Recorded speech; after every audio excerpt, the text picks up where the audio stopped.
À la frontière nord du royaume en crise, le duc Hélène, seigneur de la frontière nord, rassemble ses troupes au complet, prêt à affronter l'armée de morts-vivants qui se dirige droit sur la ville. Faisant face à l'armée de morts-vivants, il réalise que celle-ci est bien au-delà de ce que lui et ses soldats peuvent gérer. Parmi eux se trouve le chevalier mort-vivant Durian, qui terrorise quiconque croise sa route. On dit que Durian est si puissant que même 10 chevaliers de haut rang, combattant jusqu'à la mort, ne garantissent pas une victoire contre lui. Les soldats voient cela et commencent à paniquer. Ils disent au duc qu'ils n'ont aucune chance contre l'armée de morts-vivants, et qu'il vaudrait mieux battre en retraite. Les soldats pensent qu'il serait préférable de préparer un siège plutôt que d'affronter l'armée de morts-vivants de front. Le duc comprend leur peur car il a peur lui aussi, mais il informe ses hommes que le mur nord est tombé. Déjà, ils sont la dernière ligne de défense, et si les morts-vivants percent jusqu'aux portes de la ville, c'en est fini. Hélène dit à ses soldats que peu importe ce qu'ils font, ou comment ils le font, ils doivent s'assurer de retenir l'armée de morts-vivants. Soudain, un cavalier inconnu dépasse les troupes à toute vitesse et se dirige droit vers l'armée de morts-vivants. Les soldats sont choqués de voir cela, se demandant qui peut bien être celui qui charge ainsi sur les morts-vivants, sans la moindre prudence. Soudain, il leur vient à l'esprit que c'est Yurin Rox. Yurin Rox a été envoyé pour les aider depuis le marquisat du sud des Rocs. Apparemment, ce cavalier insouciant, Yurin Rox, est notre protagoniste, et il se bat avec des dagues. Ils connaissent les capacités de Yurin, mais les soldats doutent qu'il puisse faire quoi que ce soit contre Durian. Ils en concluent que Durian ne tombera jamais face à des dagues, mais ils n'ont pas fini de tirer leur conclusion que Yurin frappe le chevalier mort-vivant avec sa dague. La dague se plante dans la tête de Durian, qu'il tient dans sa main. Étonnamment, la tête est projetée en l'air, et Durian commence à fondre. Cela laisse tout le monde abasourdi, et ils refusent de croire à ce qui se déroule sous leurs yeux. Yurin ne s'arrête pas là. Il continue de lancer des dagues sur les soldats zombies, et un par un, ils fondent. En un rien de temps, Yurin se retrouve tout seul, tandis que tout ce qu'il y a devant lui n'est que poussière laissée par les corps des zombies. Les soldats qui observent essaient de se réveiller de ce qui leur semble être un rêve, mais réalisent bientôt que c'est la réalité. Ils se demandent si Yurin est un saint envoyé pour les sauver par les cieux. Yurin les entend l'appeler un saint, et cela le fait rire car ils sont loin de la vérité. Après avoir vaincu les morts-vivants, Yurin s'immobilise pour vérifier ses stats sur l'écran de statut. D'après les informations sur l'écran de statut, il réalise qu'il a gagné des points d'expérience. Apparemment, il a utilisé un poison appelé montagne d'os de feu. C'est un poison qui fait même fondre la moelle des morts-vivants. Parce que Yurin vient de l'utiliser, le poison a gagné une tonne de expérience. Yurin ne voit pas d'inconvénient à tout prendre tant que cela lui est utile. 6 mois avant cela, notre protagoniste avait ouvert les yeux pour se retrouver dans une chambre étrange. Il est sur un lit king size à l'intérieur d'une chambre luxueuse. Il a soudainement entendu quelqu'un l'appeler jeune maître. Il lève les yeux et voit une belle chevalière debout devant lui. Il admire encore sa beauté quand il réalise que les vêtements qu'elle porte semblent étranges. La chevalière lui demande s'il se sent bien et avant qu'il ne puisse répondre, elle mentionne qu'elle va appeler le prêtre. Alors qu'elle se retourne pour partir, Yurin la rappelle en lui disant qu'il aimerait lui demander quelque chose. Cependant, la chevalière l'ignore simplement et sort de la pièce. Après son départ, Yur sort du lit et se dirige vers le miroir. C'est là qu'il est frappé par la plus grande des surprises. Il hurle d'agonie quand il réalise qu'il est un type joufflu et moche, avec une tête à claque. Yur commence à remettre en question tout ce qu'il sait, se demandant où son beau corps d'âge mûr a bien pu disparaître. Il n'arrive pas à croire qu'il s'est transformé en un sale gosse moche et potelé. Il commence à paniquer, se demandant s'il est dans un rêve ou quelque chose du genre. Il pense à se rendormir pour pouvoir se réveiller dans son corps d'origine. Lorsque le prêtre entre dans la pièce, il est accompagné par le chef de la maison et la chevalière. Le chef de la maison a l'air absolument terrifiant alors qu'il toise Yurin du regard. Le prêtre tient la main de Yurin pour vérifier son pouls. Pendant que le prêtre fait cela, le chef de la maison traite Yurin de honte totale, se demandant pourquoi il a finalement décidé de se réveiller. Yurin est paralysé par la peur en se demandant qui est cet homme effrayant. Le prêtre exhorte le chef de la maison à se calmer, puisque Yurin vient de se réveiller, et qu'il pourra le punir plus tard. Le prêtre examine le corps de Yurin, et exprime sa surprise de voir qu'il n'est pas gravement blessé. En fait, son esprit est stable et toutes ses blessures ont disparu. Le prêtre dit que c'est un soulagement, mais le chef de la maison le contredit, disant que Yurin serait mieux mort. Les choses s'enveniment alors que l'homme crie sur Yurin, lui disant qu'il a battu sa fiancée. Yurin est sincèrement confus par tout ce qui se passe. Et le vieil homme continue ses réprimandes, disant que Yurin a 10 à 9 ans et qu'il n'a toujours pas grandi. Le chef de la maison crie à nouveau, disant à Yurin qu'il est un bon à rien puisque son frère a été capable d'éveiller son aura. Yurin, de son côté, grossit de jour en jour. À la mention du mot aura, Quelque chose fait tilt dans la tête de Yor. L'homme dit alors à Yor de s'excuser auprès d'elle quand il sera rétabli. Yurin ne comprend pas ce que l'homme veut dire par elle. Cela lui vaut une autre série de reproches alors que l'homme lui rappelle qu'il parle de sa fiancée.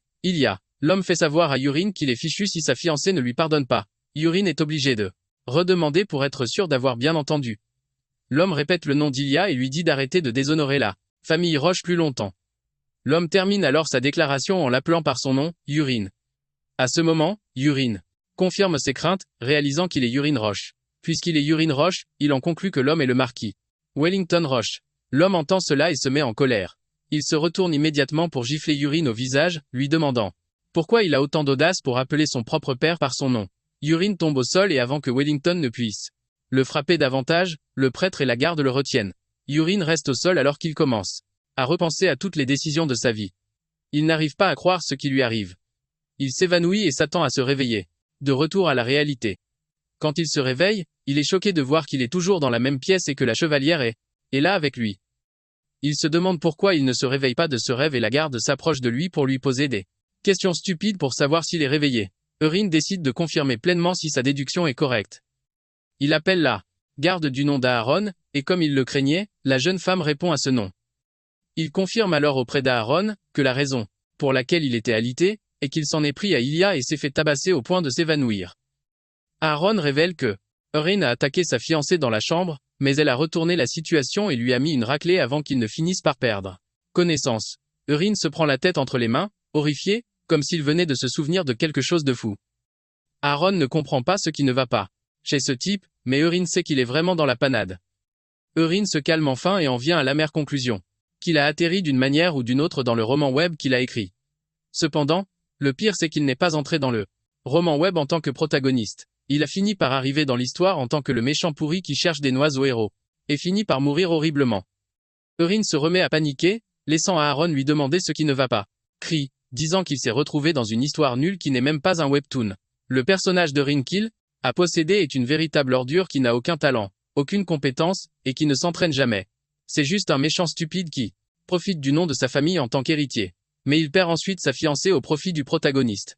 Enragé, il a attaqué le protagoniste, mais cela s'est avéré être une erreur fatale car le protagoniste l'a démoli avant de le tuer.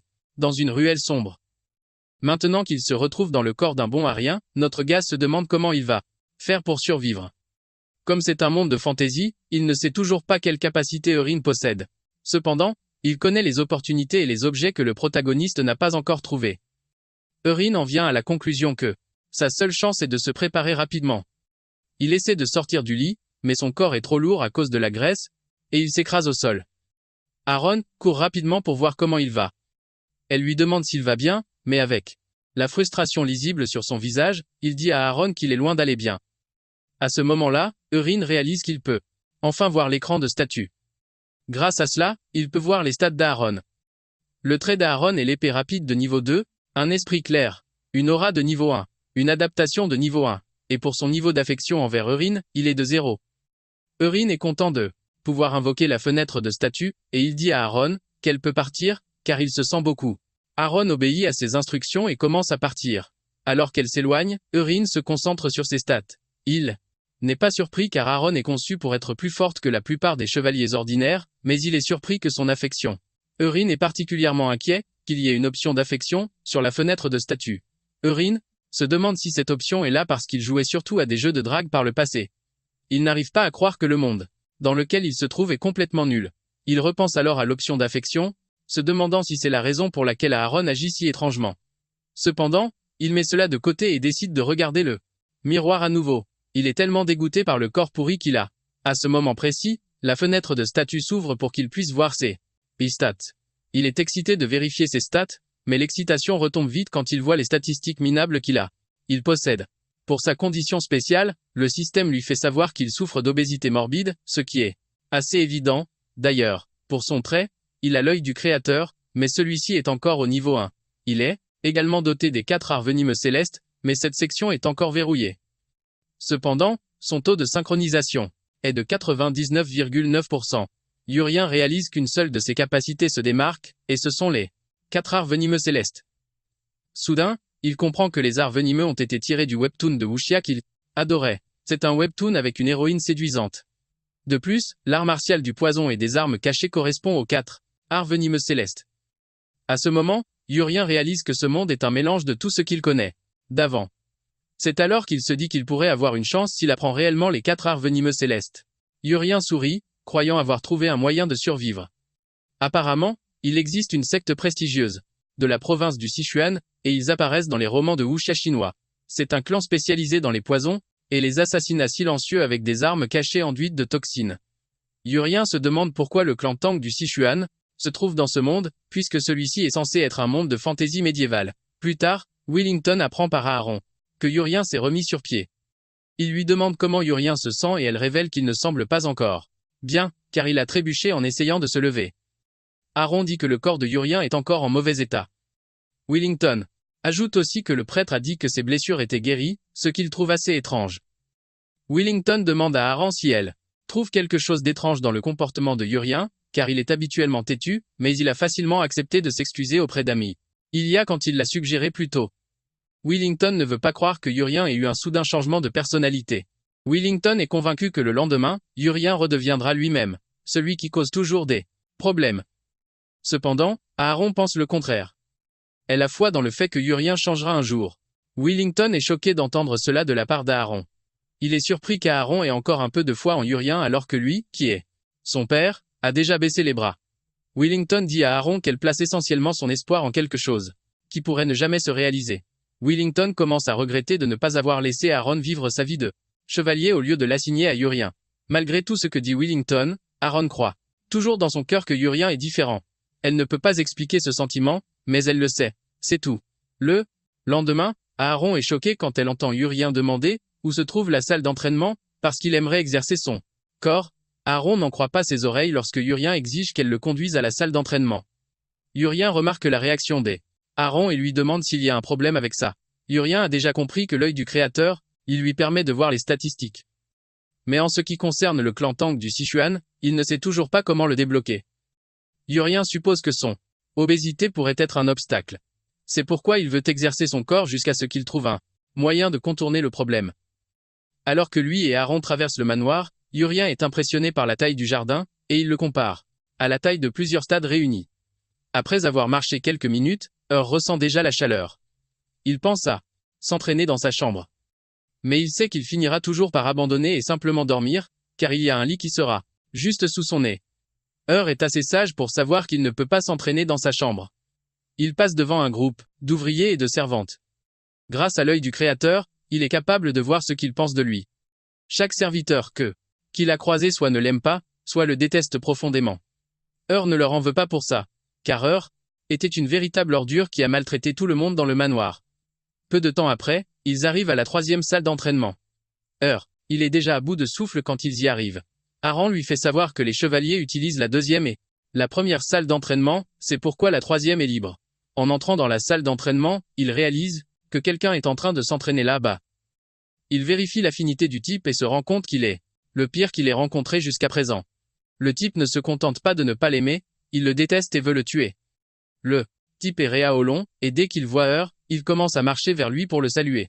Il fait comme si de rien n'était puisque Aaron est là, mais au fond de lui, sait que le type est impatient de lui arracher la tête. Réa demande à ce qu'il fait là, mais panique, l'appelant par son nom. Réa sourit, puis il prend Aaron à part pour lui demander si quelque chose s'est passé entre lui et Réa. Aaron est surprise qu'Heur ne se souvienne pas de ce qu'il a fait. Apparemment, quelques années, le père d'Heur l'a forcé à s'entraîner. Heur était furieux à cause de ça, et il a fait venir Réa. Réa n'était encore qu'un apprenti à l'époque. Heur a fait une de ses saloperies habituelles et a laissé une cicatrice sur le visage de Réa en riant comme un fou. Après qu'Heur ait fait cela, son père a pratiquement renoncé à l'entraîner. En entendant cela, Heur réalise que son ancien lui était vraiment un sale type. Heur n'est pas prêt à rester là pour voir ce que Réa va lui faire. Il suggère qu'il s'enfuit d'ici. Il demande à Aaron s'il y a une autre salle d'entraînement qu'il peut utiliser seul. Aaron révèle qu'il y a une 4e salle, mais elle est très éloignée et l'équipement est de mauvaise qualité. Aaron dit que c'est principalement un terrain vague, mais Heur déclare que c'est exactement ce qu'il veut. Puisqu'il veut perdre du poids, il veut le faire de la bonne manière.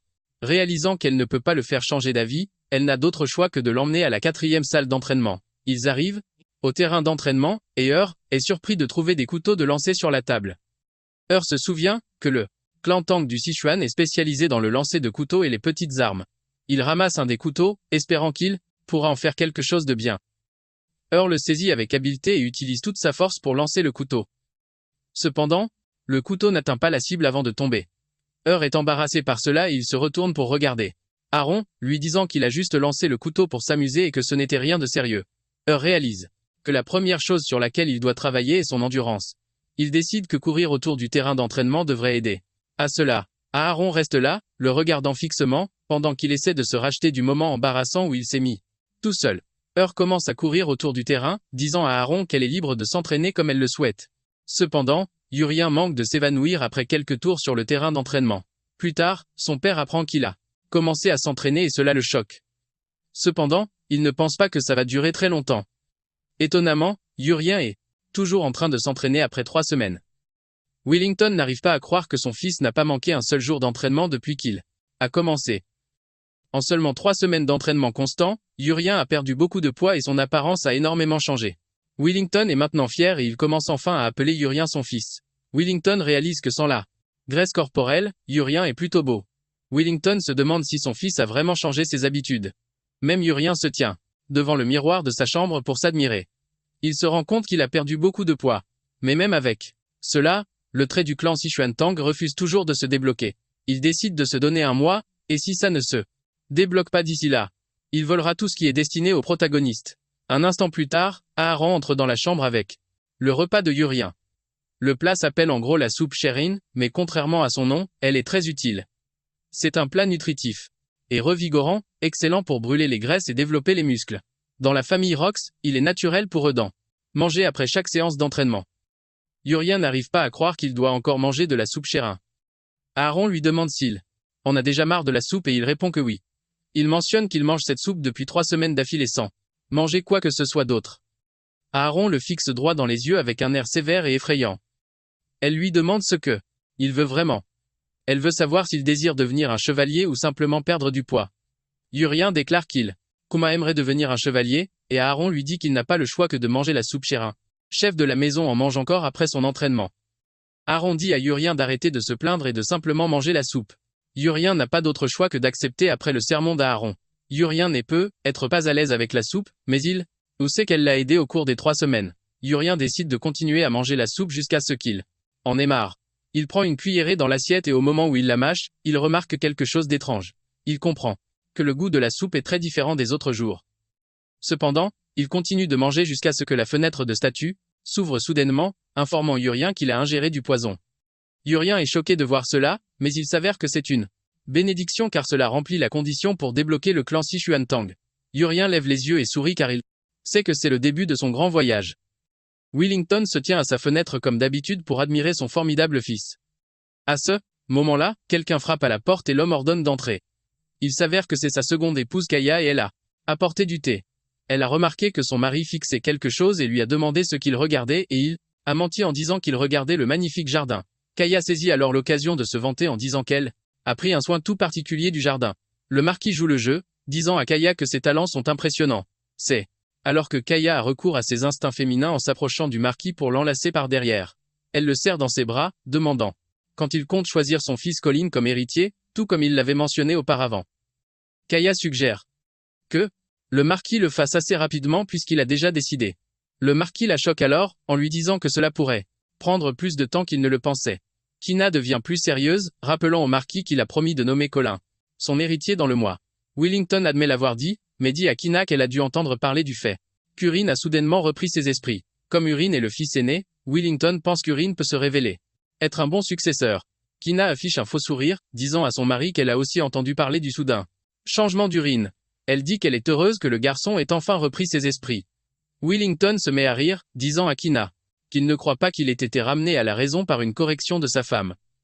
Kina revient alors au sujet du successeur, lui demandant ce qu'il compte faire. Wellington dit qu'Urien ne s'entraîne que depuis 3 semaines, et qu'il aimerait l'observer un peu plus longtemps avant de prendre sa décision. Cependant, il promet à Kina qu'il cédera immédiatement le poste d'héritier à Colin si Urien retourne à ses anciennes habitudes. Après avoir entendu cela, Kina se retourne pour partir, disant à son mari qu'elle l'attendra dans la chambre. Elle sort de la pièce et elle est tellement furieuse qu'elle en tremble, et elle jure de montrer à Urien de quoi elle est capable. Maintenant, dans le présent, Urine comprend enfin que la condition pour débloquer l'accès au Sichuan-Tang est d'ingérer du poison, et il vient de le faire. Il regarde alors la fenêtre de statue pour savoir ce qui a été mis dans la soupe qu'on lui a donnée. Apparemment, la soupe contient une herbe spéciale, et celle-ci provoque la paralysie. C'est une herbe médicinale, mais elle contient une petite quantité de toxines. L'herbe est inoffensive pour les adultes en petite quantité, mais une consommation régulière mène à la paralysie et tue ensuite la cible. Urine est en train de regarder l'écran de statue quand Aaron entre dans la pièce lui demandant si la nourriture ne l'intéresse plus. Urine s'excuse et commence à manger la soupe à la hâte. Cependant, il reste avec la question de savoir qui a bien pu mettre le poison dans la nourriture. Il est certain qu'il ne peut pas être tué par le poison, mais il sait que quelque chose a changé dans le scénario de l'histoire. C'est alors qu'il réalise que Colin n'a pas encore été nommé héritier, ce qui était censé se produire à ce moment de l'histoire. Il se demande si la nomination d'un héritier a été retardée parce qu'il a commencé à s'entraîner, et que la personne qui a mis le poison dans la nourriture ne l'aime pas et vient très probablement du camp de Colin. Après avoir fini de manger, le système l'informe que le poison paralysant faible a été débloqué pour. Urine se tourne vers Aaron, lui disant qu'il a fini le repas et que c'était si bon que ça l'a ému aux larmes. Lui dit qu'il veut être un peu seul et sans discuter. Aaron s'excuse et quitte la pièce, encourageant Urine à se reposer. Après le départ d'Aaron, Urine se tient devant le miroir et exige que le clan Sichuan-Tang lui apparaisse. À ce moment précis, les statistiques d'Urine apparaissent juste devant lui. Il a acquis quelques compétences, dont l'empoisonnement. Léger, mais son statut de surpoids est toujours présent. De plus, son taux de synchronisation a chuté à 97%. Urine se concentre alors sur d'autres traits, et il se rend compte qu'un tas de traits sont encore verrouillés. Il ne peut toujours pas accéder aux techniques les plus puissantes car elles exigent que d'autres conditions soient remplies. Urine est stupéfait. Stupéfait par le nombre de poisons qui sont à sa disposition, et le dernier niveau sur le panneau est le niveau 30. Pour atteindre le niveau 30, il doit débloquer les niveaux supérieurs. Cependant, il a besoin d'une technique interne pour débloquer celle de base. Urine réalise que le clan Tang utilise en fait l'énergie interne pour manier le poison. Il consulte ensuite la section des arts martiaux où il réalise qu'il peut choisir l'une des 4 techniques disponibles. Il y a les arts du poison sombre, les arts de l'aiguille de tonnerre, les 10 000 venins, et l'énergie divine. Urine sait immédiatement quel est le bon choix pour lui car il est un grand fan de l'histoire du clan Tang.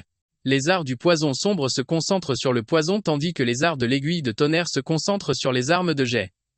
Quant à l'énergie divine des 10 000 venins, elle est plus longue à maîtriser. Mais elle permet à son utilisateur d'atteindre la maîtrise à la fois du poison et des armes de jet. Sans réfléchir à 2 fois, il choisit l'énergie divine des 10 000 venins. Au moment où il fait son choix, il sent une énergie étrange circuler dans son corps, et il réalise qu'il doit immédiatement faire circuler cette énergie. Retire sa chemise et commence à méditer. Et avec cela, il sent un flux étrange parcourir tout son corps. Prend conscience que l'énergie qu'il ressent est du chi. Il commence à la guider à travers les méridiens appropriés, afin de pouvoir la stocker dans son dantian pour développer sa force interne. Urine reste dans cette position toute la nuit sans s'en rendre compte. Même s'il n'a pas dormi, il ne se sent pas fatigué. Son corps a également changé sans qu'il s'en aperçoive. Urine a été capable de concentrer le chi de sorte qu'il le ressent maintenant partout. Il peut même dire le nombre d'oiseaux à l'extérieur de sa fenêtre sans même se retourner pour les voir. Urine vérifie son énergie divine des 10 000 venins et découvre qu'il est actuellement au niveau 1 étoile, ce qui lui confère 10% de la puissance totale. Soudain, une aura familière s'approche de sa porte et lorsque la personne l'ouvre, il s'avère que c'est Aaron. Aaron entre dans la chambre pour trouver Urine sur son lit, en train de méditer. Elle est surprise quand elle réalise qu'Urine n'a pas dormi de la nuit, lui disant que c'est assez dangereux. Elle suggère qu'Urine se repose pour la journée, mais Urine refuse, disant à Aaron qu'il va s'entraîner. Urine assure à Aaron qu'il se sent très bien et qu'il est en pleine forme, donc il doit s'entraîner. Aaron sort alors pour qu'elle puisse préparer le petit déjeuner, mais elle remarque qu'Urine devient plus musclé. Quand il arrive au terrain d'entraînement, Urine prend l'un des couteaux de lancer. Il se tient devant la cible, et à sa surprise, un réticule de visée apparaît juste devant ses yeux, tout comme dans un jeu de tir à la première personne. Grâce à cela, il est capable de viser précisément la cible, et il lance le couteau de toutes ses forces pendant qu'Aaron le regarde. Le couteau atteint la cible avec une précision ultime, choquant Aaron. En faisant cela, Urine débloque les armes de jet du clan Tang. Aaron ne peut se retenir, et s'approche d'Urine, lui demandant ce qu'il vient de faire. Urine fait l'innocent, disant à Aaron qu'il n'en a aucune idée non plus de ce qui s'est passé. Il pense que ce sont les résultats de l'entraînement du mois dernier qui commencent à se voir.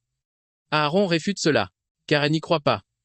Urine réalise que c'est la première fois qu'il verra Aaron totalement décontenancé, et il suggère d'essayer de lancer le couteau une fois de plus. Urine peut sentir l'énergie interne ardente déferler. de son corps lorsqu'il lance quelque chose.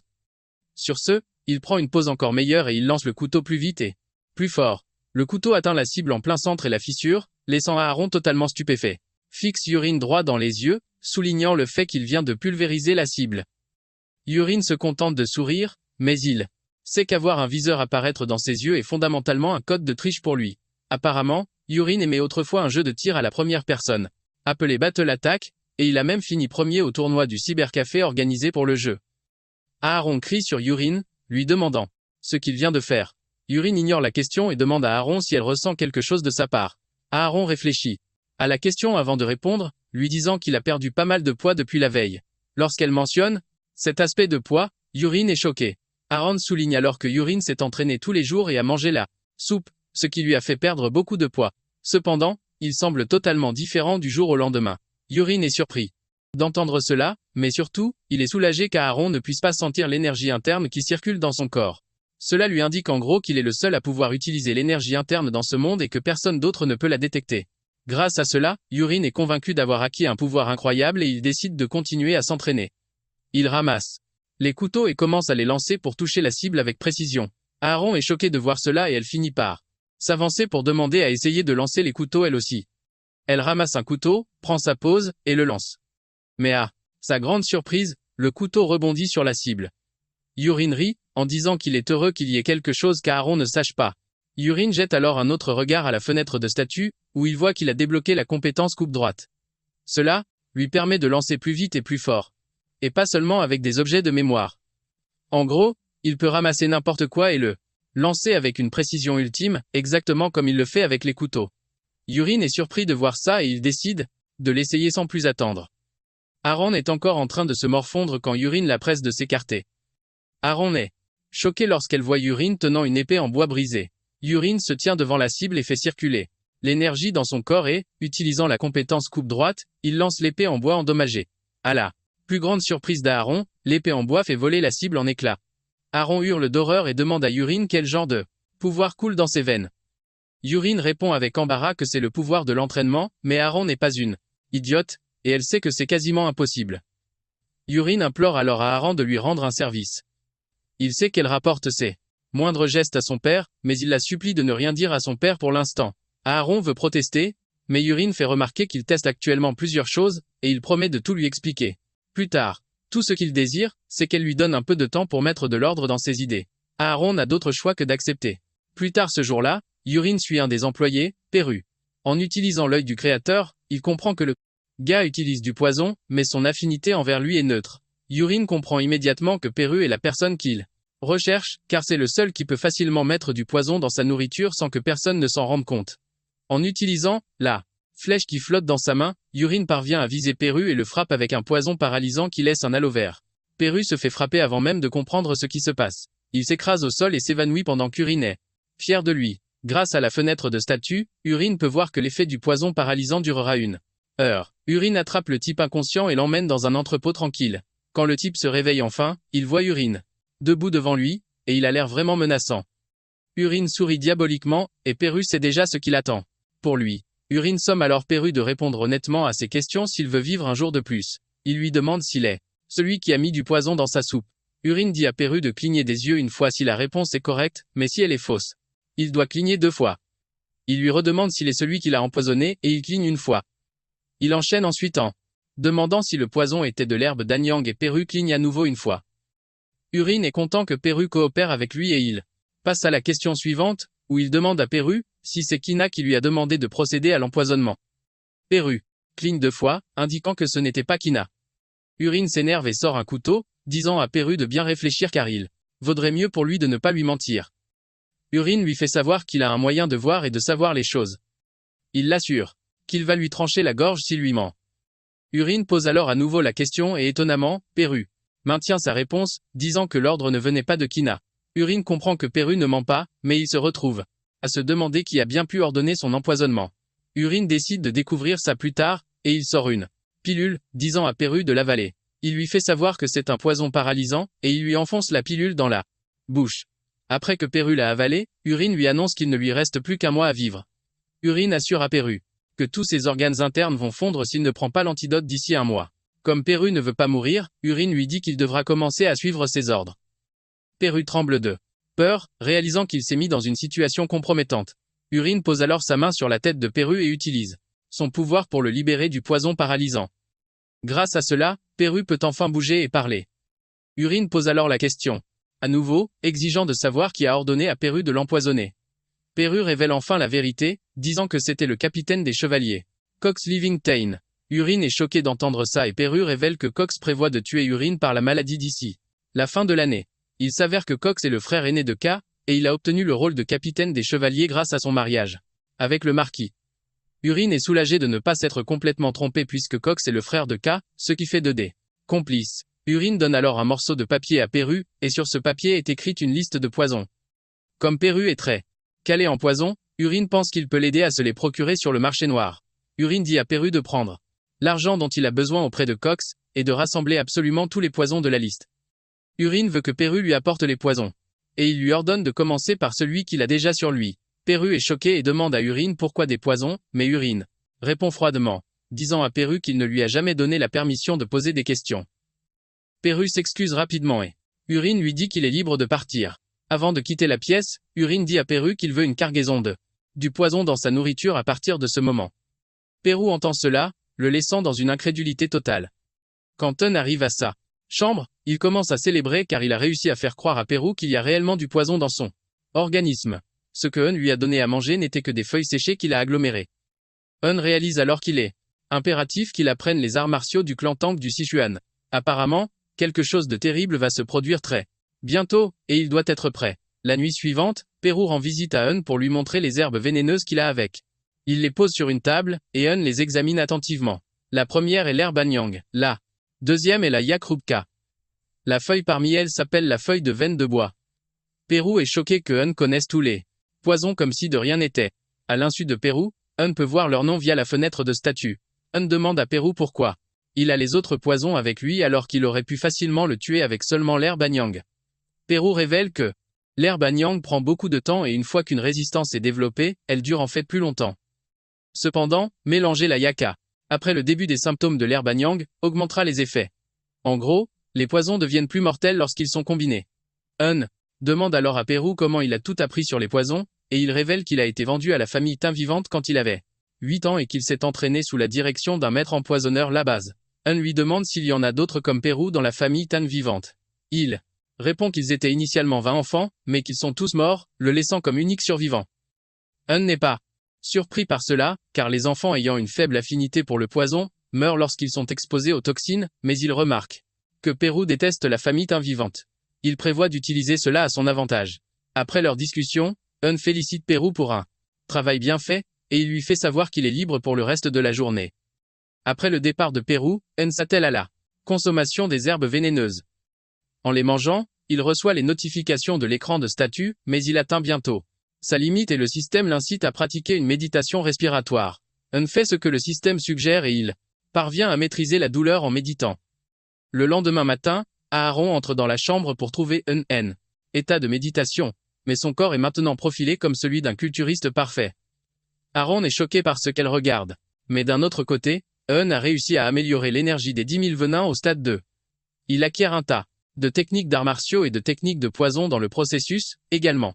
Aaron est sur le point de commencer à parler du corps d'En, quand elle perçoit une odeur de pourri dans la pièce. Un ne sait pas quoi dire à Aaron car il connaît la raison de cette odeur désagréable. Apparemment, lorsque l'énergie interne d'une personne augmente et que son niveau d'arts martiaux s'élève, le corps libère une grande quantité de déchets d'un seul coup. Comme la pièce empeste et que l'odeur vient manifestement de lui, Un propose d'ouvrir la fenêtre, mais Aaron lui crie de ne pas ouvrir la porte. Elle dit à Un d'aller plutôt à la salle de bain. Après qu'il a fini de se baigner, Un et Aaron sortent. Un est content de lui car il a pu acquérir une nouvelle compétence, le jeu de jambes Soyong. Il provient de la famille Tang et c'est une technique parfaite pour les mouvements rapides, l'assassinat, l'évasion. Un est heureux d'apprendre des compétences qui n'apparaissent que dans les romans de wuxia. Un est si heureux qu'il est emporté par ses pensées alors qu'il marche sur la route jusqu'à ce qu'Aaron le ramène à la réalité. Aaron lui demande pourquoi il marche tout à coup comme un ivrogne. Elle veut savoir s'il ne se sent pas bien, mais Erin assure à Aaron qu'il va bien. Sur ce, les deux continuent leur chemin, mais Erin ne peut s'empêcher de pratiquer son nouveau mouvement en marchant sur la route, comme un homme saoul. Aaron lui demande alors s'il va vraiment à la première salle d'entraînement pour suivre l'entraînement du jour. Aaron met en garde Eurin à propos de la salle d'entraînement, mais Eurin lui dit qu'elle n'a aucune raison de s'inquiéter. Eurin prétend qu'il y va seulement pour observer comment les autres chevaliers mènent leurs entraînements quotidiens. Quelques instants plus tard, il arrive à la salle d'entraînement et comme prévu, des chevaliers y pratiquent leur technique d'épée en criant comme des forcenés. Ils sont choqués quand Eurin et Aaron entrent sur le terrain d'entraînement. Au début, ils ne reconnaissent pas le bel homme qui se trouve derrière Aaron, car il a énormément changé. Ils finissent par réaliser que la personne qu'ils en regardent est Eurin, le fils du Seigneur. Ils n'en reviennent pas du poids qu'Eurin a perdu pendant son entraînement. Les chevaliers pensent qu'Eurin a utilisé une sorte de sorcellerie pour perdre du poids. Pendant qu'ils chuchotent, Eurin peut clairement entendre tout ce qu'ils disent grâce à son énergie interne. Aaron désigne alors un homme immense en face d'eux. Elle informe Eurin que c'est un chevalier apprenti, mais que grâce à ses bonnes performances, il deviendra bientôt un chevalier subalterne. Eurin regarde de plus près et réalise bientôt que cet homme est Kraid. C'est un personnage principal du roman et il devient plus tard un allié du protagoniste. Eurin ne savait rien de la vie de Kraid avant sa rencontre avec le héros. Eurin est satisfait du fait que Kraid soit au manoir, car cela pourrait s'avérer bénéfique pour lui plus tard. Cependant, il se concentre sur autre chose pour le moment. Tous les chevaliers dans la salle d'entraînement le détestent et la plupart d'entre eux veulent simplement tuer Eurin. Eurin les dévisage en se demandant s'ils vont lui servir de cobaye. Eurin prend une épée et décide de commencer avec un poison nommé poison à effet prolongé. Il est encore au niveau 1, et une fois ingéré, il se propage à tous les organes en quelques instants. Il active le poison et frappe à distance l'un des chevaliers avec. Le chevalier s'écrase sur le sol pendant que ses amis lui demandent s'il va bien. Il lui demande s'il a besoin d'aller aux toilettes, mais il dit non tout en se roulant par terre de douleur. Les chevaliers réalisent la gravité de la situation et suggèrent immédiatement d'appeler un prêtre. Soudain, le chevalier se relève en disant que la douleur a disparu. Les autres sont choqués et se demandent si leurs camarades se moquaient d'eux. Le chevalier essaie de leur faire comprendre qu'il n'était pas en train de simuler, et qu'il souffrait réellement, mais aucun d'eux ne le croit. Eurin a vu comment cela fonctionne et il décide d'essayer la fumée tueuse d'âme. C'est une fumée qui crée des illusions, provoquant la peur et la confusion dans une zone définie. Les chevaliers grondent encore leurs camarades pour avoir faim la douleur quand Eurin les frappe avec la fumée tueuse d'âme. Immédiatement, toutes les personnes dans la zone d'effet commencent à paniquer. Apparemment, un monstre effrayant se tient devant eux, prêt à les dévorer. Ils tombent au sol, se pissant dessus pendant qu'Eurin rit loin. Aaron, quant à elle, ne comprend pas du tout ce qui se passe. La situation devient encore pire pour les chevaliers affectés alors que plusieurs monstres apparaissent devant eux, les tourmentant. Quand Eurin a eu sa dose de plaisir, il lève l'illusion, car il ne veut pas attendre que les chevaliers commencent à s'attaquer les uns les autres. Une dispute éclate entre eux, alors qu'ils prétendent tous ressembler à des monstres.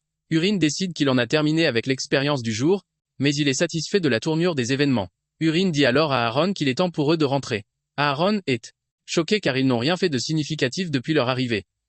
Eurin prétend que la salle d'entraînement est bruyante, et il suggère qu'ils aillent plutôt à la 4e salle d'entraînement. Quelques instants plus tard, une des servantes est apparue, pour informer les deux qu'un invité venait d'arriver au manoir.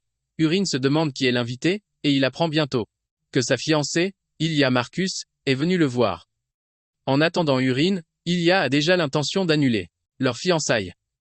Quand Eurin entre dans la pièce où elle attend, le visage d'Ilia devient rouge et tout ce qu'elle avait prévu de faire avant de voir, Eurin s'envole de sa tête et est remplacé par des questions. Avant d'entrer dans la pièce pour voir Ilia, Eurin avait analysé la situation. Il sait qu'Ilia est doué avec ses poings et c'était à peu près à ce moment de l'histoire qu'Ilia a exigé qu'ils se séparent. Cependant, l'Eurin du roman continuait de refuser de la laisser partir. Cependant, cette fois-ci, Ilia est choquée quand elle voit Eurin. Elle commence à lui demander qui il est. Eurin est surpris par la question et il fait savoir à Ilia que ce n'est nul autre que lui. Ilia ne veut toujours pas y croire et commence à s'affoler. Tandis qu'Eurin la calme simplement, lui disant que ça fait un bail. Ilia admet qu'elle avait bien entendu dire qu'Eurin avait perdu du poids, mais elle avait supposé que c'était une fausse rumeur. Ilia dit que ça ne fait pas un mois qu'elle est partie, et elle commence à se demander comment Eurin a pu changer autant en si peu de temps. Eurin révèle alors qu'il a pu changer autant parce qu'il s'est entraîné très dur. Cela choque Ilia et Eurin continue, en révélant qu'après s'être fait rosser par elle, il a commencé à reconsidérer les décisions de sa vie et à cause de cela, il a décidé de changer. Ilia lui demande s'il essaie de se venger, mais Eurin dit que non. C'est alors qu'Eurin fait quelque chose de surprenant. Il se met à genoux et s'incline devant Ilia en la remerciant. Cela choque la jeune femme qui ne supporte pas de voir son homme à genoux. Eurin révèle qu'il a pu changer de comportement, et que tout cela est grâce à Ilia. Urine fait savoir à Ilia qu'il est sincèrement désolé pour ce qui s'est passé entre eux, mais l'assure qu'il comprendra si elle veut rompre les fiançailles. Ilia est abasourdi en voyant cela, ce qui l'amène à remettre en question l'identité d'Urine. Urine choque à nouveau Ilia en admettant qu'il était une ordure. Urine sait que tout ce qui s'est passé n'est pas de sa faute, mais de celle de l'idiot qui était l'ancien occupant du corps. Cependant, la raison pour laquelle Urine met autant d'ardeur à demander pardon est qu'Ilia n'est pas une simple héroïne, mais son trait de reine de l'épée combiné à son propre trait la rend de plus en plus forte avec le temps. Plus tard dans l'histoire, elle a pu sauver le héros déchu et même abattre l'antagoniste principal. Cela a été rendu possible grâce à son trait de reine de l'épée. Urine se fiche qu'il rompe les fiançailles tant qu'il peut réparer leur relation et faire d'Ilia son allié. À ce moment-là, Ilia demande à Urine si il est sérieux dans ce qu'il a dit, et il dit oui. Cependant, ce n'est pas suffisant pour Ilia car elle exige qu'Urine jure sur ce qu'il a dit. Ilia déchaîne son aura, la faisant paraître très dangereuse tout en faisant sa demande. Urine ne peut pas croire qu'Ilia va l'étouffer avec son aura effrayante, mais il semble qu'il ait déjà vu cette scène quelque part auparavant. Ilia dit alors à Urine de jurer qu'il ne retournera pas à ses anciennes habitudes, et que s'il rompt le serment, Ilia sera celle qui le battra à mort. En entendant cela, Urine est choquée car c'est la même phrase qu'Ilia a dite au protagoniste, pas à Urine. Urine décide alors de montrer à Ilia qu'il ne plaisante pas. Il active les 10 000 poisons et l'énergie de son corps consume l'aura d'Ilia. Urine dit alors à Ilia qu'il jure de ne pas retourner à ses anciennes habitudes. Le visage d'Ilia devient rouge à force de rougir, mais elle parvient à se contenir, et elle dit à Urine qu'elle le surveillera. Elle lui fait savoir qu'une erreur de plus de sa part et les fiançailles seront rompues.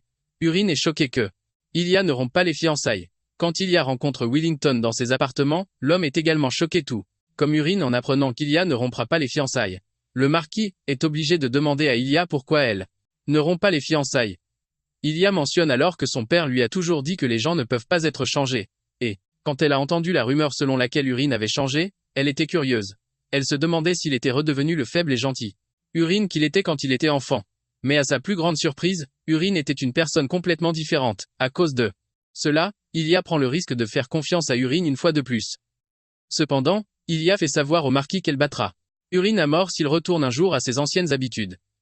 Le marquis est soulagé d'entendre cela et il exhorte Ilia à bien prendre soin d'Urine. Ilia se lève pour partir, et le marquis l'incite à rester quelques jours, mais elle refuse, révélant que elle a déjà dit à son père qu'elle venait pour rompre les fiançailles.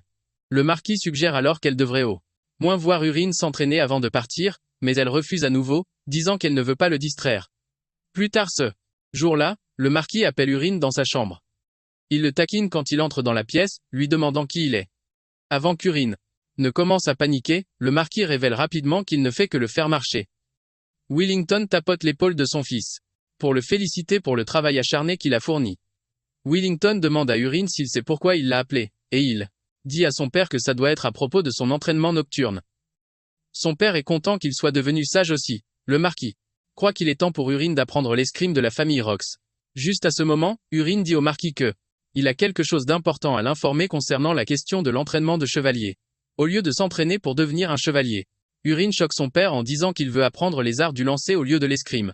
Son père devient immédiatement furieux, disant qu'il ne peut pas permettre cela car c'est une technique de bas étage utilisée par les voleurs. Le marquis prétend qu'avec une technique de lancer, il ne pourra pas transpercer l'armure d'un chevalier, sans parler des corps de monstres effrayants. Urine fait immédiatement une suggestion, disant à son père qu'il devrait faire un pari. Il veut qu'il parie sur le fait qu'il puisse attraper ou non la bête Borak avec une dague. Le marquis entend cela et croit qu'Urine est juste d'être têtu.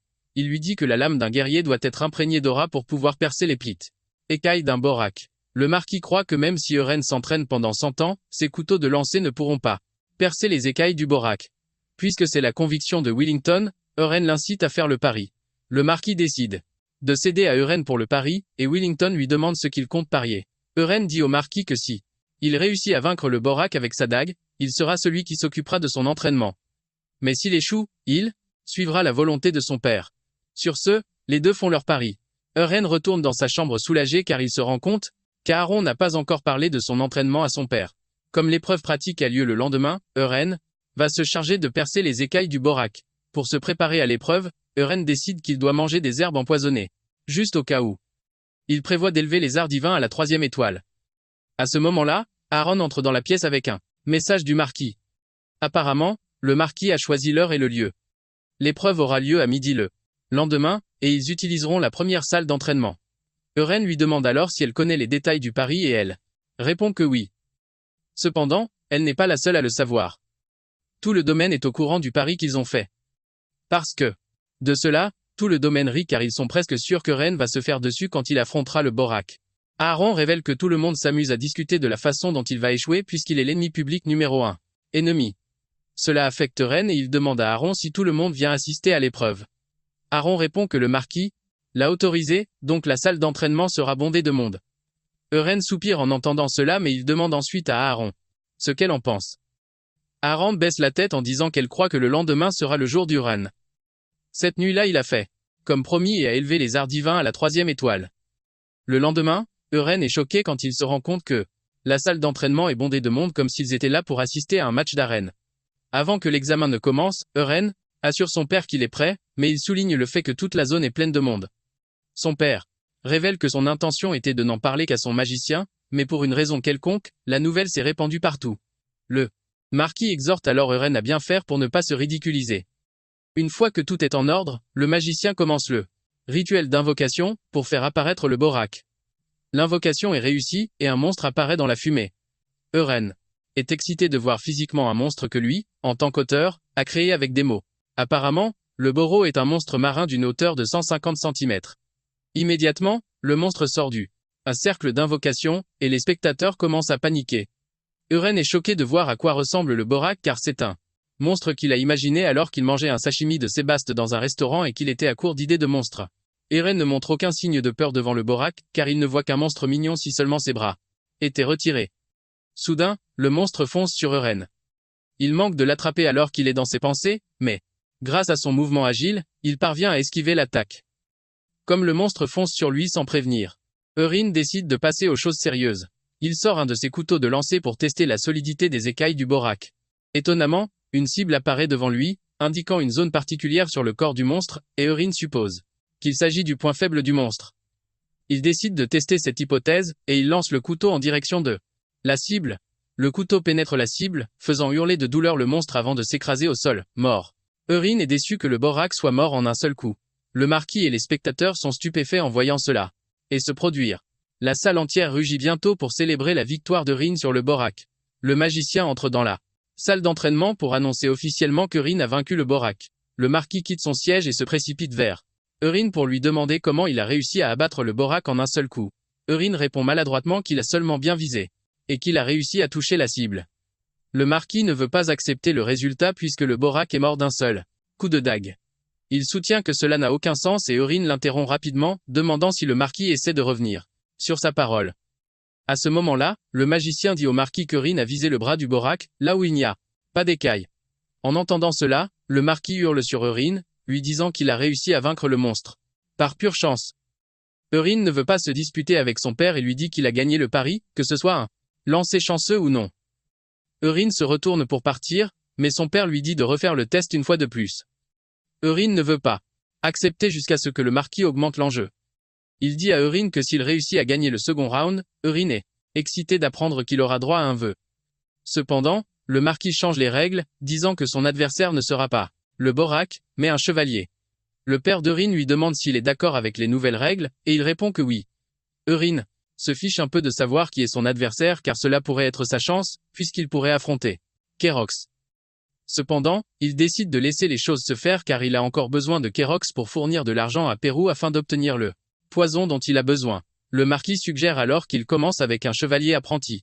Euren demande à son père s'il peut choisir son adversaire et il lui donne le feu vert. Sans hésitation, Euren choisit Creed comme adversaire.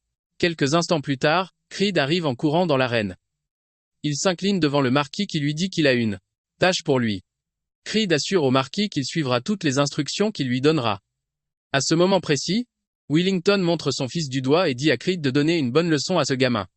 Creed est choqué quand il entend cela et le marquis le remarque. Il lui demande immédiatement s'il ne peut pas le faire, mais Creed dit au marquis qu'il est à la hauteur de la tâche. Soudain, Euren dit quelque chose de scandaleux. Il dit à Creed qu'il ne va lancer que 3 dagues sur lui et que s'il parvient à bloquer les 3, il gagne le match. Le marquis est choqué d'entendre cela et il dit à Creed de remettre son fils, arrogant à sa place. Pendant ce temps, les amis de Creed dans l'arène le taquinent, lui disant que s'il perd, il n'y aura pas de dîner pour lui. L'un d'eux lui dit même qu'il devra faire 100 tours du terrain d'entraînement s'il perd. Avant le début du match, Eurin entend la voix d'une fille parmi les spectateurs lui disant qu'il peut le faire. C'est une motivation suffisante pour Eurin alors qu'il sort sa dague, prêt à affronter Creed. Juste au moment où ils sont sur le point de commencer le combat, plusieurs zones cibles apparaissent sur le corps de Creed, stupéfiant Eurin. Eurin craint de pouvoir tuer Creed de la même manière qu'il a tué le Borak, mais il ne peut pas se le permettre. Eurin décide alors d'essayer autre chose.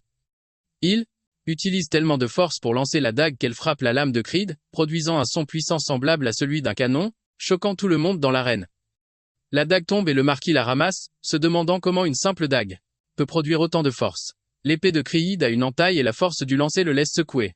Eurin dit subtilement à Creed qu'il est maintenant échauffé, mais il lui fait savoir que le premier lancer est un avertissement. Eurin lui fait savoir que le prochain lancer sera puissant. Eurin pense que Creed ne mourra pas de ce qu'il s'apprête à faire, puisqu'il est un personnage secondaire important. Eurin lance alors sa dague une nouvelle fois et alors qu'elle tournoie vers Creed, il essaie de la bloquer avec son épée, mais cela provoque une forte détonation et un nuage de fumée.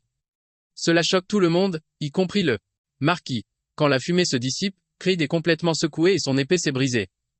L'épée de Creed tombe de sa main, et le marquis s'approche de son fils. Il exige qu'ils aillent parler en privé, mais Eurin rappelle à son père que le combat n'est pas encore terminé puisqu'il lui reste encore une dague. Les yeux de Wellington s'illuminent de peur, et il le dit à Eurin. Eurin suggère alors d'écouter Creed lui-même. Eurin s'approche de Creed, lui disant de relever la tête, et il lui demande s'il aimerait que ça se termine comme ça. Eurin rappelle à Creed qu'il est un chevalier en formation et qu'il n'est pas censé accepter un résultat aussi minable, car mener les choses à une fin définitive. Et la voix du chevalier. Eurin demande alors à nouveau à Creed s'il est prêt à abandonner. Creed bégaye avant d'exiger elle lui donne une nouvelle épée. L'aura de Creed tourbillonne autour de lui, révélant sa détermination à ne pas reculer.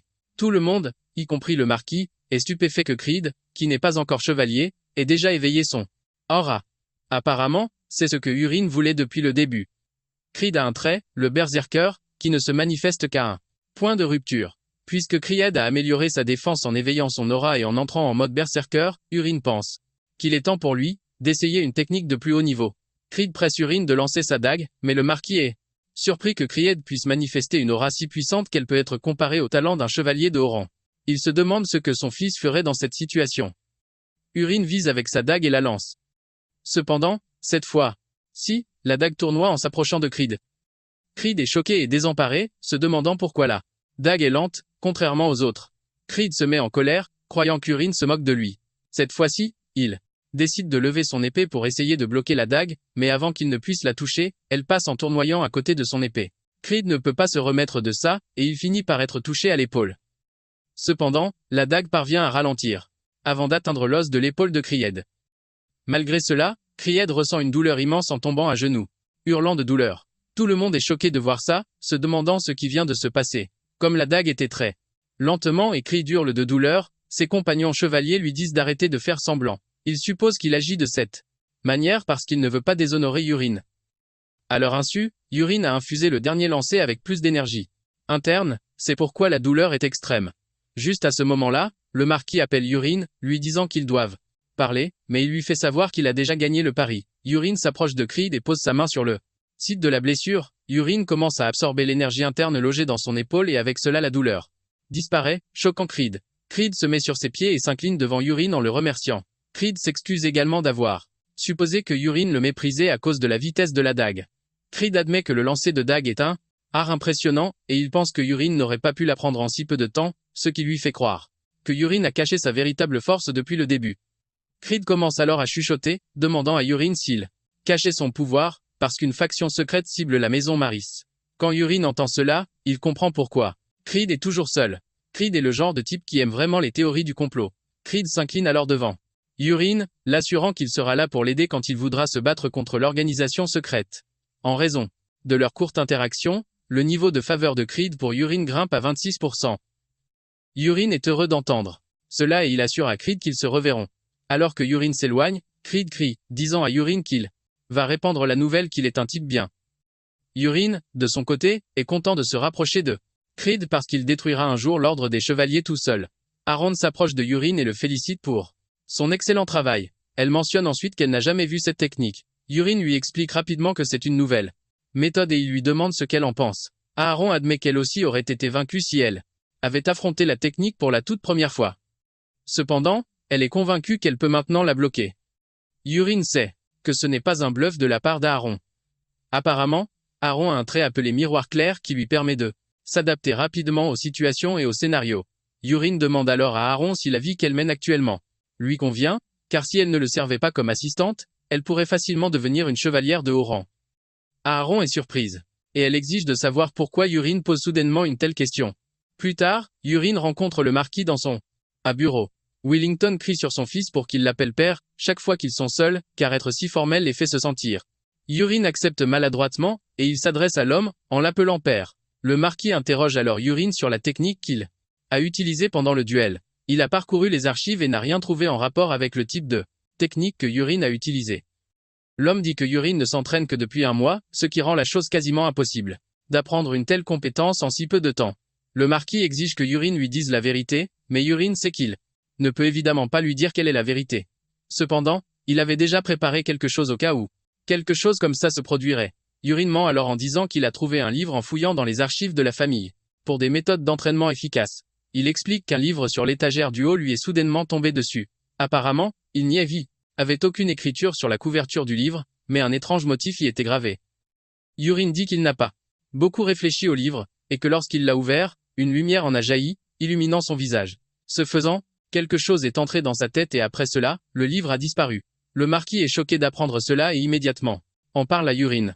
Yurine s'y attendait, puisque c'est lui qui a créé le concept. Il explique qu'un grimoire est un moyen de transmettre des techniques ou de la magie en les gravant dans un livre grâce au pouvoir d'un grand mage. Le marquis ne doute pas des paroles de son fils, car les archives contiennent de nombreux livres qui ont été collectionnés par leurs ancêtres et même le marquis ne connaît pas tout ce qui s'y trouve. Le marquis dit alors à Yurine que le destin a dû lui accorder une grande fortune, ce qui explique pourquoi il est tombé sur ce livre. Le marquis dit ensuite à Yurine qu'il tiendra sa promesse et ne le forcera pas à apprendre l'escrime. Quant à l'autre promesse, qui est un souhait, le marquis lui demande ce qu'il désire. C'est alors qu'il demande quelque chose qui choque son père. Il lui annonce qu'il veut le poste d'héritier, laissant son père bouche bée.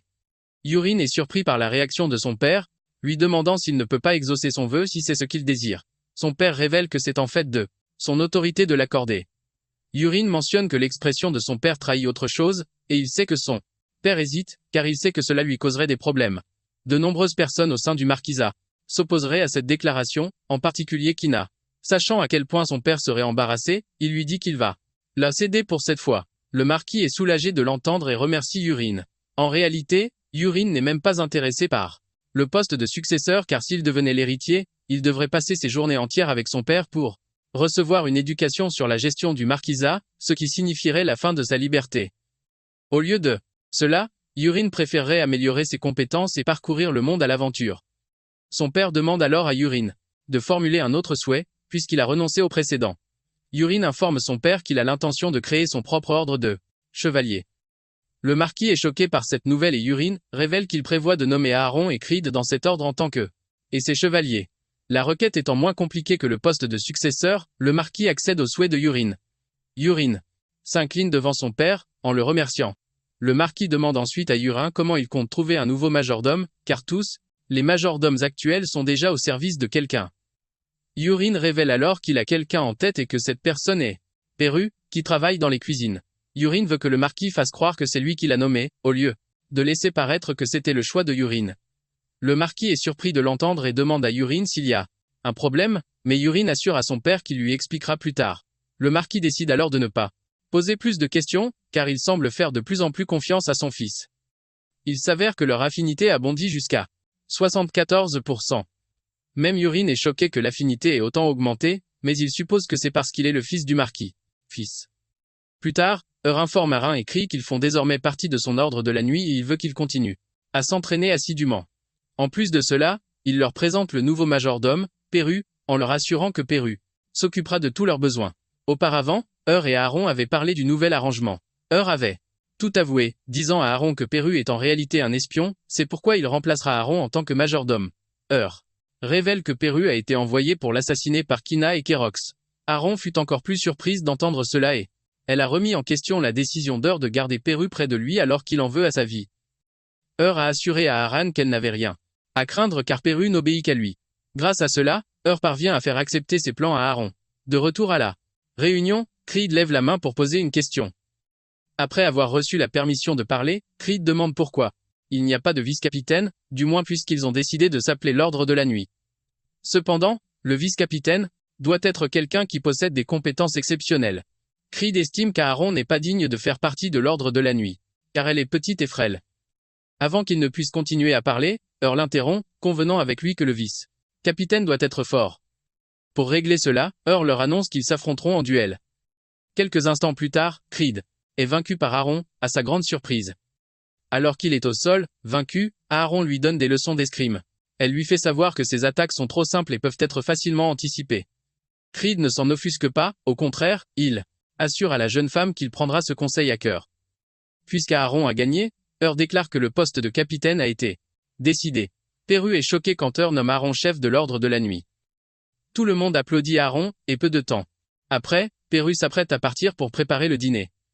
Dès qu'il se rend compte que Perru est un peu éloigné de là où il se trouve, décide d'essayer une nouvelle technique qui lui permet de parler par télépathie à sa cible. Appelle le nom de Perru, ce qui le choque. Il se retourne, mais continue de l'appeler à plusieurs reprises. Perru perd presque la tête jusqu'à ce qu'Earl le gronde pour son comportement étrange. Perru demande alors si communique avec lui par magie noire, mais explique que c'est une simple magie de communication. Perru commence à réaliser qu'Earl est un être spécial puisqu'il est résistant au poison et qu'il peut utiliser des techniques vraiment étranges. Dit à Perru qu'il est libre de croire à la théorie qu'il a en tête, mais il lui demande si le poison qu'il a demandé est prêt. Perru répond que le poison est prêt. Apparemment, le poison s'appelle Snake Mind, et c'est un poison qui est extrait de sang vipère. Même si Perru est doué, il a à peine réussi à préparer le poison. Est content que le poison soit prêt, et il dit à Perru d'en ajouter une grande quantité dans la soupe de Shirin qu'il va manger.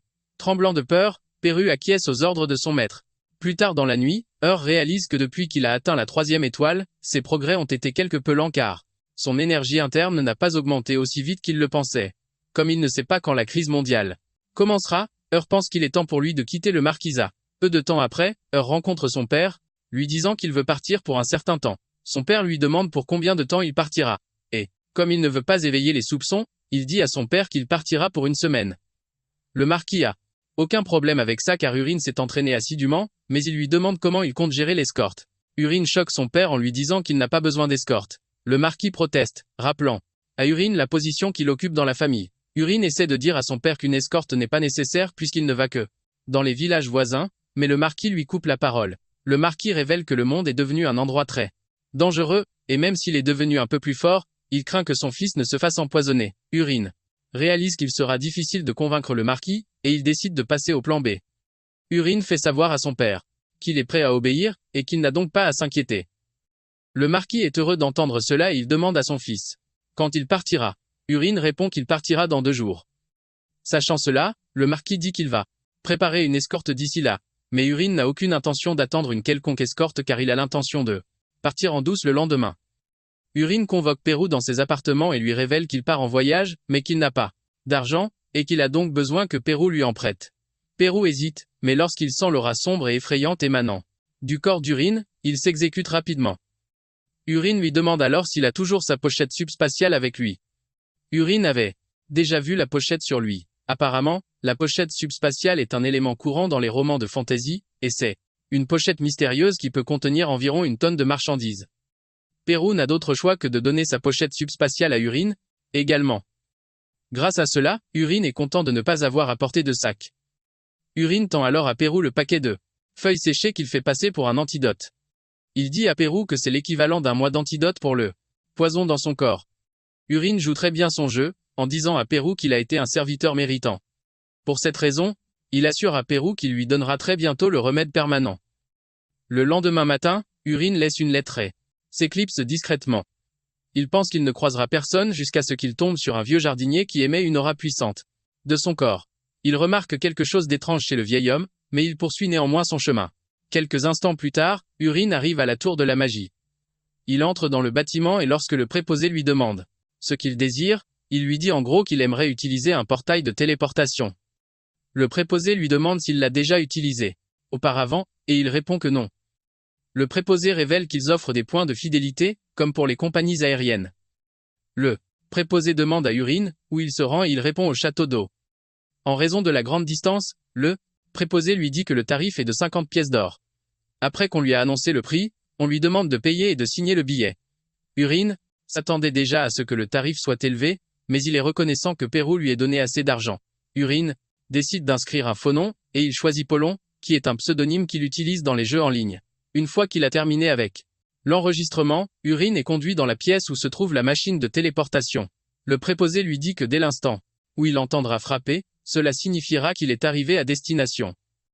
Urine monte sur la machine et elle émet un signal lumineux. Quelques instants plus tard, Urine arrive à destination.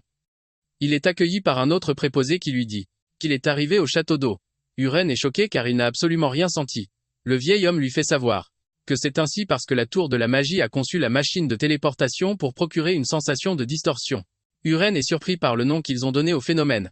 Il se rend compte qu'il aurait pu lui donner ce nom au lieu de penser au confort du voyage. Sur ce, le préposé lui souhaite bonne chance et une fois qu'Urine sort de la tour de la magie, Urine se trouve maintenant au château d'Azaï, qui est dans la région ouest, contrairement à son pays natal. La zone semble complètement différente de celle de son pays, et il y a aussi beaucoup de monde dans la région. Cependant, Urine n'est pas préoccupé par cela car sa principale préoccupation est la ruelle des forgerons. Il demande à une des personnes qu'il croise, et on lui décrit le chemin. Urine commence à explorer les ruelles mais ne trouve pas ce qu'il cherche. Il fait déjà tard mais il décide de vérifier la dernière ruelle. Il trouve bientôt une boutique de forgeron, et y entre. Il demande au responsable s'il connaît la personne qui se fait appeler la forge de la licorne. Le type dit alors à Urine qu'il n'y a personne de ce nom dans la région, ce qui amène Urine à se remettre en question. Il pense qu'il a mal lu, mais pendant qu'il est réfléchissait à cela, le type lui dit qu'il a justement l'intention de nommer sa boutique ainsi. Quand Urine entend cela, il utilise l'œil du créateur sur le type. Il découvre que son nom est Gireno et qu'il est un assez bon forgeron. Urine sourit comme un enfant en voyant cela, réalisant qu'il a enfin trouvé le bon endroit. Urine demande alors à voir les armes qu'il a fabriquées et Gireno s'exécute. Tandis qu'ils examinent ses créations, Urine demande à Gireno comment vont ses affaires. Gireno prétend que ses compétences ne sont pas les meilleures, c'est pourquoi il est coincé au fond d'une ruelle. En fait, chaque fois que des clients entrent, ils jettent juste un coup d'œil et repartent. À cause des mauvaises ventes, Gireno révèle qu'il ne sait pas combien de temps il pourra encore tenir. Urine remarque alors des épées accrochées au mur. L'une des épées est une épée de l'esprit du vent, qui a été imprégnée de la bénédiction de l'esprit du vent, Sylph. L'épée augmente la vitesse d'attaque, la vitesse de déplacement et l'agilité. L'autre épée est un espadon de l'esprit de la flamme. C'est une épée qui a été imprégnée de la bénédiction de l'esprit du feu inférieur, salamandre. L'épée augmente l'endurance, la force et la résistance. Urine demande alors à Girene s'il est celui qui a fabriqué les épées, et il répond que oui. Cependant, il pense que, après les avoir terminées, elles se sont avérées être des échecs totaux. Apparemment, les épées sont devenues si lourdes que même une personne forte peut à peine les soulever. Donc, personne ne finit par les acheter. Après qu'il ait fini de dire cela, Uran sait que ce n'est pas la faute de Girene. Les épées sont devenues lourdes parce que des humains indignes les ont touchées. Apparemment, l'évêque épée accordera un pouvoir immense à quiconque en est digne. Comme Urine le sait, il dit à Girene qu'il va acheter les épées, laissant Girene totalement choqué. Girene pense que les épées sont un échec, mais Urine sait que les deux épées sont parfaites pour Aaron et Creed. Cependant, Urine est toujours à la recherche d'autres trésors. Soudain, Urine demande forgeron s'il a des armes rouillées. Gireno en a un tas et il les sort. Gireno est surpris qu'Urine veuille, car il les considérait déjà comme des rebuts. Urine est content d'avoir trouvé ce lot exactement comme il l'avait prévu. Il plonge sa main dans le récipient et en sort une dague, disant à Girene qu'il veut cette dague. Girene est choqué car ce n'est pas lui qui a fabriqué la dague. Il l'a seulement trouvée dans la réserve et il n'a aucune idée de comment elle est arrivée là, en premier lieu. Girene est stupéfait quand Urine dit qu'il va prendre la dague en plus des épées. Girene en conclut qu'Urine ne s'intéresse qu'aux objets défectueux. Girene dit à Urine de lui donner seulement 2 pièces d'or et il lui donnera la dague gratuitement. Urine est ravi d'avoir fait une si bonne affaire, mais il est le seul à savoir à quel point l'arme est précieuse. À ce moment-là, il réalise qu'il ne s'agit pas seulement des armes, mais aussi du forgeron lui-même. Urine alors lui offre la chance de fermer sa boutique et de travailler pour lui à la place, puisqu'il a déjà dit que les affaires n'allaient pas si bien pour lui. Girene est choqué par l'offre et il révèle qu'elle arrive de manière trop soudaine, c'est pourquoi il ne sait pas quoi dire. Girene admet qu'il a pensé à fermer boutique mais qu'il n'aurait jamais cru recevoir une telle offre. Après qu'il ait dit cela, Urine décide de se présenter au forgeron. Urine se présente comme la lance invincible qui est le protecteur du Sud. Après avoir énoncé son titre, il révèle son vrai nom. Jiren est abasourdi quand il réalise qu'il se tient en présence du fils d'Umaris. Il tombe immédiatement à genoux, s'excusant auprès d'Urine en disant qu'il ne s'attendait pas à ce que quelqu'un d'aussi noble que lui entre dans sa boutique minable. Urine presse le type de se relever, mais il refuse et exige qu'Urine dise tout ce qu'il a à dire pendant que sa tête reste au sol. Réalisant qu'il ne peut pas le convaincre, Urine décide de parler. Après avoir entendu tout ce qu'Urine a à dire, Jiren lui demande pourquoi il envisagerait d'aider quelqu'un comme lui, et il répond qu'il est plutôt talentueux. Jiren est surpris d'entendre Urine dire qu'il a du talent car il ne se considère pas dans la catégorie des forgerons talentueux, puisqu'il se fait gronder par son maître tous les jours. Urine mentionne qu'il a visité d'autres forges, mais que la boutique de Jiren se démarque. Jiren lui demande en quoi sa boutique se démarque des autres et Urine lui fait savoir que la sincérité est la clé. Urine explique qu'il a vu la manière dont il fabriquait ses armes et l'extrême et souci du détail à leur sujet.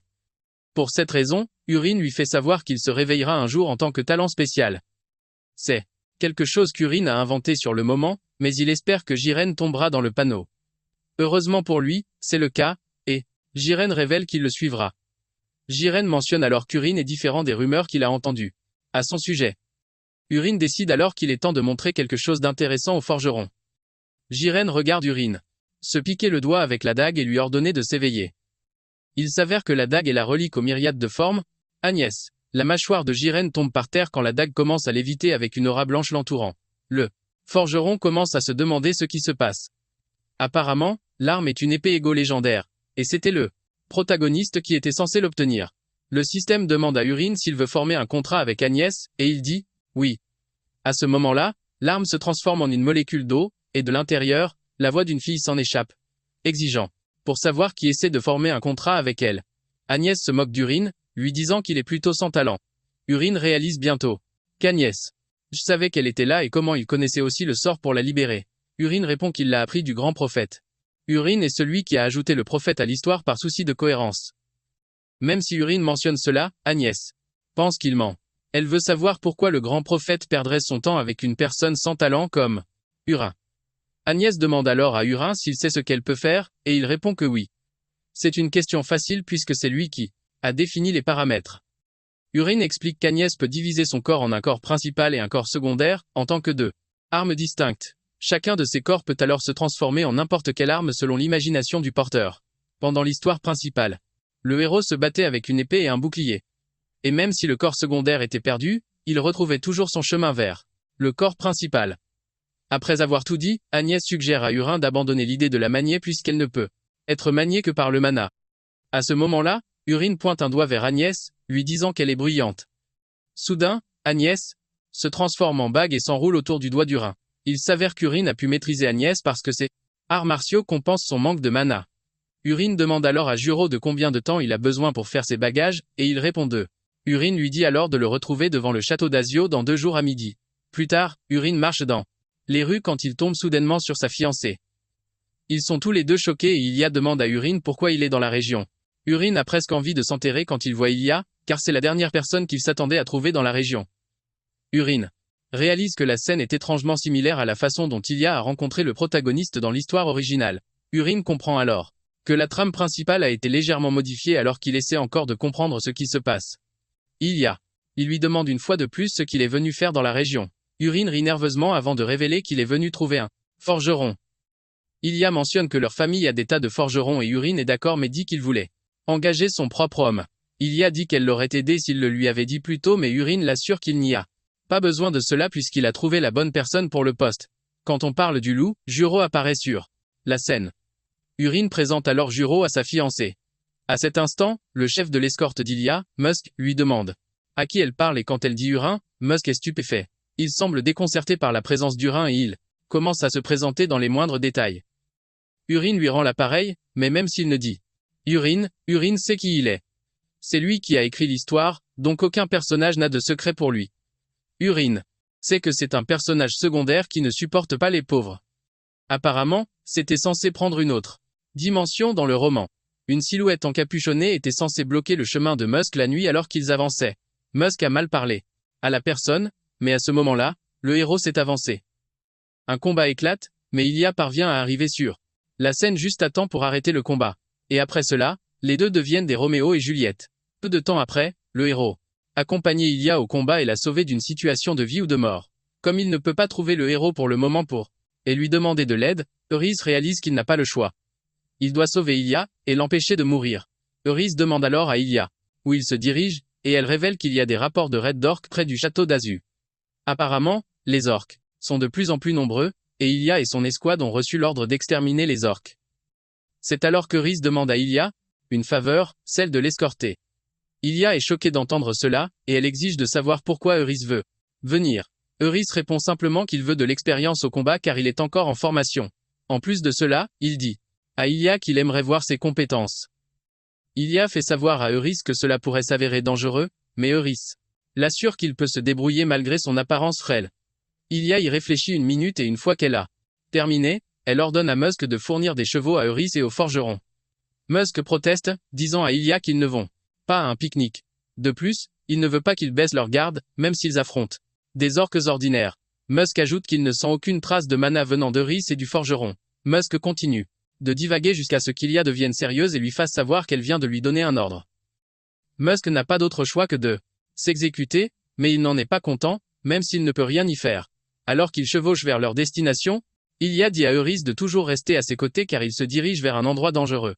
Eurys assure à Ilia qu'il suivra chacun de ses mouvements. Il s'avère qu'Eurys et Gyrène partagent le même cheval, et Eurys exhorte ce dernier à bien s'accrocher à lui. Sur ce, ils commencent à chevaucher vers la destination cible. Quand ils atteignent l'endroit présumé, Ilia dit à son équipe qu'ils devront se diviser en équipes de 5 pour trouver le campement orc. Elle les exhorte à ne pas attaquer s'ils le trouvent. Elle veut qu'ils battent en retraite et tirent une fusée de signalisation. Sur ce, le groupe se sépare. Après des heures de recherche, l'un des chevaliers demande à Ilia ce qu'ils doivent faire car il se fait déjà tard. Ilia dit alors qu'ils n'ont pas d'autre choix que de faire demi-tour et de revenir le lendemain. Soudain, il voit une fusée de signalisation dans le ciel.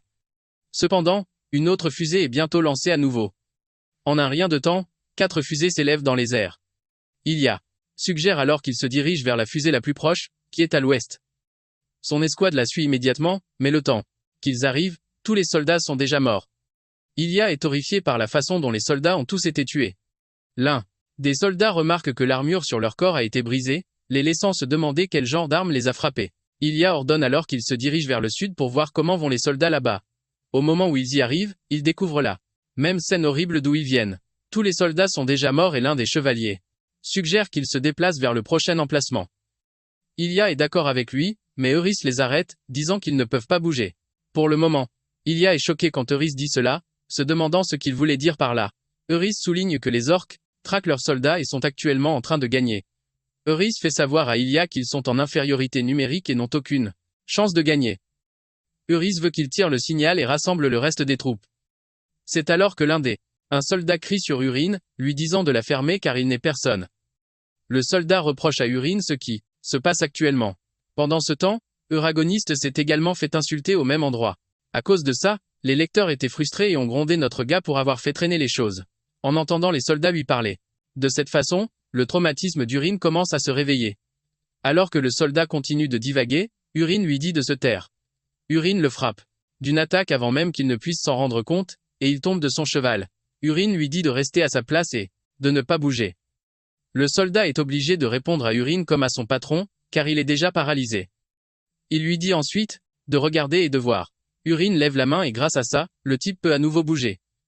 Dans l'histoire principale, Ilia n'a pas écouté le héros et a fait ce qu'elle pensait être juste. Cependant, Urine veut voir si ce sera différent. Cette fois-ci, il demande à Ilia quel sera son choix. Étonnamment, Ilia est d'accord avec Urine et elle ordonne à ses hommes de tirer immédiatement la fusée de signalisation bleue. Elle veut que les troupes se rassemblent là où ils sont. Les soldats s'exécutent et tirent les fusées en l'air. Les soldats commencent alors à s'occuper de leurs camarades tombés au combat pendant que le forgeron s'approche d'Urine pour lui dire qu'il est incroyable. Il dit qu'Urine a réussi à faire bouger les objets comme il le voulait, mais Urine ne considère pas ça comme un grand exploit. Il demande à Urine si les soldats vont les rejoindre, mais Urine lui fait savoir que la plupart des soldats n'y arriveront pas. Apparemment, Urine sait ce qu'il fait et il attend en fait que le vrai combat vienne à lui. Soudain, un soldat arrive vers leur position, disant à Ilia qu'Istra doivent s'enfuir. Le soldat a l'air absolument terrifié, comme s'il avait vu un fantôme. Derrière les soldats arrive une horde d'orques effrayants et puissants. Le simple nombre des orques donne des frissons dans le dos des soldats. Ilia se tourne vers Urine et s'excuse auprès de lui car il est sur le point de mourir et que tout est de sa faute. À ce moment-là, Urine dit à Ilia de ne pas s'inquiéter, car personne ne va mourir. Au moment où il dit cela, il marche vers les orques, ce qui choque Ilia. Ilia est confuse en regardant Urine s'approcher des orques avant d'invoquer Agnès. Il lui dit qu'il est temps d'essayer ce pourquoi ils se sont entraînés pendant les 2 derniers jours. Urine dit à Agnès de générer des balles de fer et Agnès obéit à ses ordres. Apparemment, c'est une technique qu'Urine a acquise après avoir atteint le niveau 3 étoiles du corps des 10 000 poisons, mais il n'a jamais eu la chance de l'utiliser. La compétence s'appelle fer noir. Elle libère des armes dissimulées remplies de force intérieure en faisant détonner des balles de fer noir. L'arme requise pour cela est une balle de fer noir. Urine tire alors la balle sur les orques et elle atterrit au milieu d'eux sans faire de dégâts, laissant les orques regarder Urine comme un idiot. Soudain, la balle explose, déchiquetant chaque orque à sa portée. Les orques restants sont choqués quand ils voient cela, mais Urine n'en a pas encore fini avec eux. Urine rappelle la balle et la lance à nouveau. Cette fois-ci, elle transperce les orques avant d'exploser et de les réduire en bouillie. Urine rappelle à nouveau la balle, et Ilia lui demande ce qu'il est en train de lancer. Urine révèle que cela s'appelle l'explosion de fer noir. Urine sourit à Ilia, promettant de lui donner les détails sur l'arme plus tard. Avec les 2 attaques consécutives d'Urine, il a considérablement décimé les orques. Motivé par cela, Ilia hurle immédiatement à ses soldats, leur ordonnant de passer à l'action. Elle leur fait savoir qu'ils peuvent gagner, et les exhorte à abattre le reste des orques. Ilia charge en avant, et ses soldats la suivent. Ilia tranche la tête d'un orque comme si c'était du papier de soie, et ses soldats aussi suivent son exemple. Un des orques réalise qu'ils ne font plus le poids face aux soldats et se retourne pour s'enfuir. Cependant, il fonce droit dans un mur de briques rouges. Le mur de briques rouges s'avère être un orque rouge géant à l'aura terrifiante. L'orque rouge attrape le fuyard par la tête et l'écrase. Les soldats et le reste des orques sur la scène manquent de suriner dessus à la vue du monstre terrifiant qui leur fait face. L'orque rouge est si géant que les orques verts ordinaires ressemblent à des cacahuètes à côté de lui. L'orque rouge manie également une lame de la taille d'un bâtiment, mais Urine ne semble pas surpris, car il s'attendait déjà au légendaire guerrier orque rouge Karuda. Urine sait qu'ils seront tous foutus s'ils ne tuent pas Karuto sur le champ.